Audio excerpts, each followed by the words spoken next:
আমরা এখন আছি নিদ্রার চর, আর আমার সাথে আছে আরো 6 জন যারা কিনা এই নিদ্রার চরের প্রত্যেক মোমেন্টকে একদম স্পেশাল করে তুলেছে। আর এরা হলো আমার নতুন বন্ধু, একসাথে সাঁতার কেটেছি, ছোট্ট বন্ধুর সাথে মজা করেছি। চলো এবার ডুব দেওয়া যাক। রেডি, 1 2 3 গো।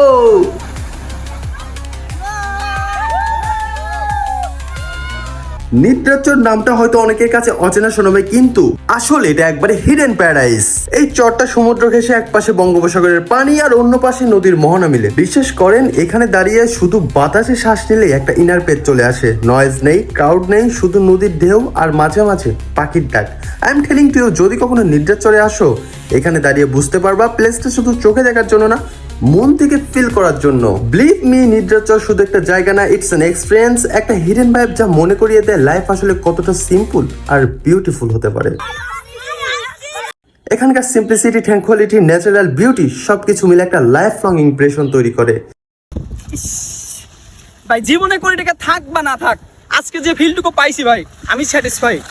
খুব সুন্দর লাগছে ভাই, খুব সুন্দর, অসাধারণ ভাই, অসাধারণ। এমন জায়গায় আসলে রিয়েলাইজ হয় জীবনের সবচেয়ে বড় আনন্দ আসে ছোট ছোট মুহূর্তে প্রকৃতির কাছ থেকে।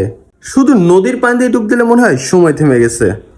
যদি কখনো সুযোগ হয়, নিদ্রাচরকে মিস করো না। এটা শুধু সাইট সিং নয়, it's a feeling and experience, a hidden gem waiting to be discovered. Subscribe.